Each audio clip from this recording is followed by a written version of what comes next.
A credit limit on the total Visa card is typically very small at approval, and the card also comes with upfront and ongoing fees that reduce how much usable credit you actually get from day one.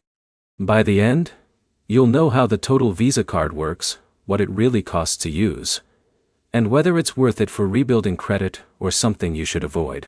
The total Visa card is an unsecured credit card aimed at people with very limited or damaged credit history. Unlike secured cards, you don't put down a deposit. Instead, the issuer takes on more risk, and that risk shows up in the form of fees and a low starting limit. One of the biggest things to understand is that your available credit is often reduced immediately after approval because of processing and account fees. That means you can start with a very small usable balance before you even make a purchase. This matters because it affects how useful the card is for everyday spending. The card does report to the major credit bureaus, which is the main reason people apply for it. If you keep the account in good standing and make on-time payments, it can help build or rebuild credit history over time. But that only works if your balance stays low and you avoid late payments, because missed payments can damage your credit further. Now the trade-off is cost.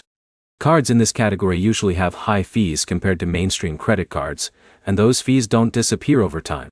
That makes it important to think of this card as a short-term credit building tool, not a long-term card you keep for rewards or perks.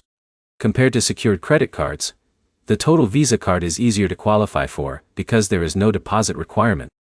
But secured cards often give you more control over your credit limit and sometimes come with lower long-term costs, depending on the issuer. So here's the simple breakdown. The total Visa card can help you establish credit if you have very limited options. It can also help if you need quick approval without a deposit. But it becomes a poor choice if you're trying to minimize fees or build credit in the most cost-efficient way. If you're considering it, the key question is simple.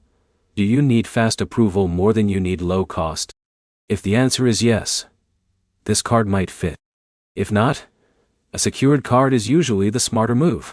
Like and subscribe for more straight-to-the-point credit card reviews that cut through the confusion and focus on what actually matters.